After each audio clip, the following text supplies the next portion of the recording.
piece and monthly review. I'll link it down below. You can see the title. Venezuela's El Maizal Commune in the face of the sanctions, circa Pascal Marquina and Chris Gilbert on Venezuela analysis. El Maizal Commune lies in the fertile lands between the Lara and Portuguesa states in western Venezuela. Founded in 2009, this rural commune has since become an important political and economic force both in the region and the country. Not only produces huge amounts of corn every year, but also raises cattle and pigs, along with a growing number of additional side enterprises. There's Angel Prado of this El Maizal commune. Most importantly, El Maizal Commune forges new social relations and new human beings, people committed to the socialist project that Chavez promoted during his lifetime. I was talking about Hugo Chavez. This summer, we took the challenge to leave Caracas, where pragmatic capitalist restoration is generally seen as the best way to respond to the economic crisis and sanctions, with a view to discovering how Venezuela's most successful commune confronts the current multi-crisis. We embarked on this difficult journey. Gasoline shortages have turned what should be a 5-hour trip into a day-long odyssey to talk to El Maizal's seasoned communards about how they see the country's situation. I want one of those hats. That's badass. The solution they have learned through experience and the future they project for the besieged country. Angel Prado. So that's Angel right there, part of the El Maizal Commune. Back around 2015-16, when resources became scarce and speculation with food and currency devaluation began, we were concerned that our project could disappear because the psychological impact on the people was huge. It was felt not only in the city but also in the rural areas. Public banks used to finance farm projects in Venezuela to buy inputs. Those years were very difficult, even demoralizing. Sanctions have severely affected the commune's production, my cat just scratched me, and also life of the Pueblo. Imperialism finished off Iraq and Libya, and they're trying to do the same with us. Sanctions amount to a declaration of war. Angel's 100% correct there.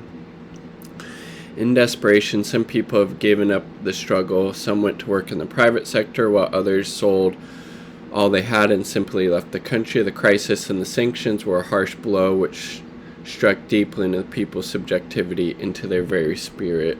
Again, just getting to how absolutely just disastrous and evil these sanctions are. And again, something that the Biden administration has continued against Venezuela. But Chavez taught us about dignity, about popular participation and popular power, along with participation in elections. Here in El Maizal, we are able to maintain our project. We did so with an active and combative spirit, despite the disappearance of these things necessary for our production processes, including diesel, gasoline, spare parts, and seeds. Again, you could probably say, almost without question, that is due to the sanctions that have been put in place against Venezuela that have led to tens of thousands of people dying as a result. Just literally crimes against humanity what the U.S. is engaging with right now towards Venezuela, and unfortunately a number of other countries as well. All of this helped to avoid demoralization, which is what we experience by those people who don't even want to be in their country, who do not want to struggle. I think that one of the things our enemy most wants, so the U.S., is to demoralize people and take away their desire to struggle. Our attitude, our willingness to struggle rather than wait around for a miracle to occur, led us to hook up with many other people, and in turn, people began to pay attention to us. In short, the sanctions have affected El Maizal Commune's production a great deal, and also the life of the Pueblo here, who had big losses in production together with human losses. For example, if a person has a kidney problem or cancer, they may not be able to get chemotherapy, radiotherapy, and someone would have to go to Colombia to get it because of the U.S. fucking sanctions. Like, how absolutely inhumane, disgusting on every level is this economic warfare we're senselessly perpetrating against the people of Venezuela. Perhaps they have to sell their home when they get back. The family member might well have died. These are not just material losses, but also human ones. Very well said, Prado. Johander Pineda. Regarding the communes, Chavez said that building them would not be easy and we would find many barriers and roadblocks. Chavez, who is indeed a visionary, said that communes required a lot of hard work and would face contradictions. Yet he claimed that the commune was our path towards socialism. Hard work and commitment would open the path towards socialism for us. There have been hard times. The crisis, the sanctions, the pandemic, and other factors have made it difficult to get anything from seeds to gasoline and diesel fuel to replacement parts for tractors to medical attention for communards in the community. For example, we are now planting our fields. Finding fuel for the tractors has been a real ordeal. All this slows down the process. If we need to repair our farm machinery, purchasing a spare part is extraordinarily expensive. That will affect things downstream when harvesting comes around. Maizal was born, the government had money, had many resources, and was deeply committed to the communes. Now things are different. Still, our commitment to Chavez's project hasn't dwindled. Rather, it is stronger than ever. That is why we work hard day in, day out. In doing so, we produce food for the people suffering the worst consequences of the sanctions. We also demonstrate that communal production is not only possible, but it can be efficient. I mean, just how awesome is this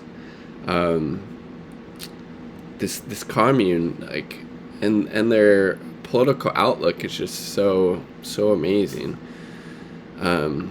Still, our commitment to Chavez's project hasn't dwindled. Rather, it's stronger than ever. This is why we work hard day in, day out. In doing so, we produce food for the people suffering the worst consequences of the sanctions. We also demonstrate that communal production is not only possible, but can also be efficient. Wow.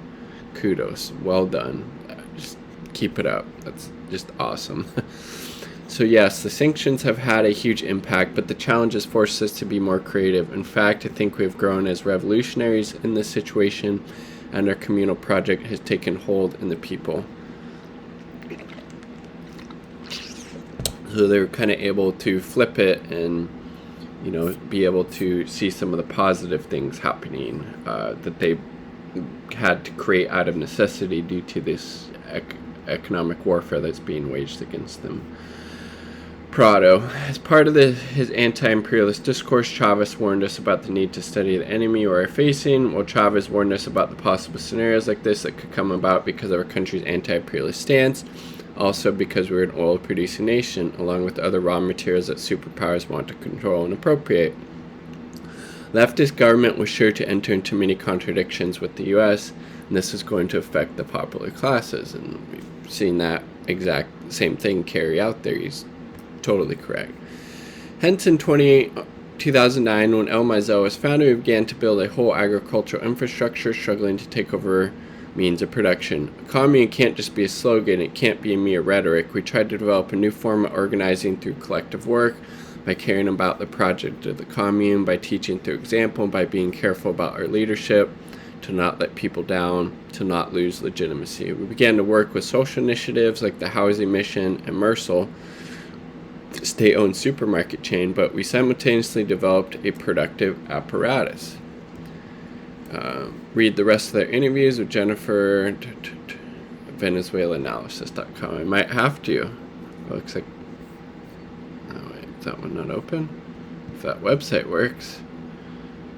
Definitely want to check out that book, The Venezuela, The Present and Struggle, Voices from the Bolivarian Revolution, Chai Pesco, Marquina, Kina, and Chris Gilbert.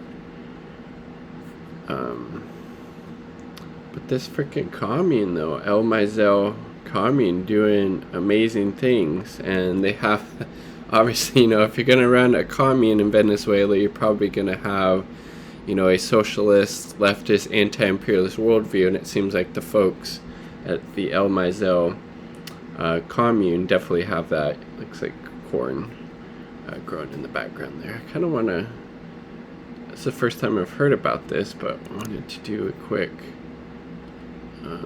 Google. Let's see. There we go.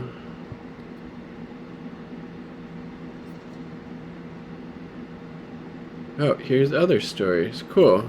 I'm gonna have to make another video about this. So I'll have to, yeah, this looks like another good site to go to for obviously news and analysis from on, you know, Venezuela stuff from a leftist anti-imperialist message. It definitely seems that. So that's cool.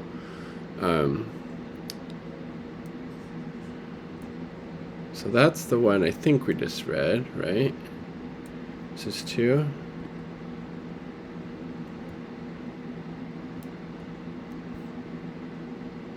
I love that. We are convinced that consciousness comes from the combination of labor and political education. School breaks with the routine of work, and it gives us tools to understand why we work and how we should work. Boom. Jennifer Lemus. That's awesome.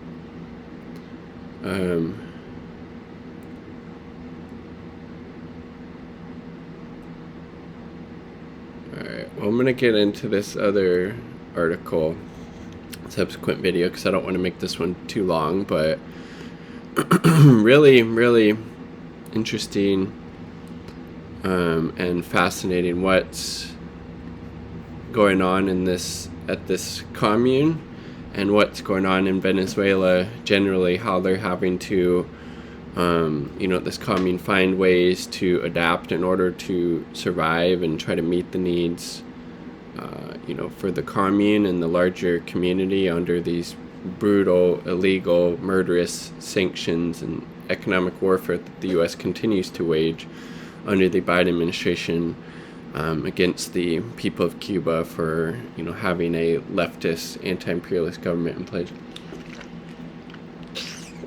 Keep up the good work. Keep up the good work, y'all. Very, very awesome to hear and see. Like the video if you like the damn video. Subscribe for more content. Become a patron if you're so inclined down below. Peace. Much love.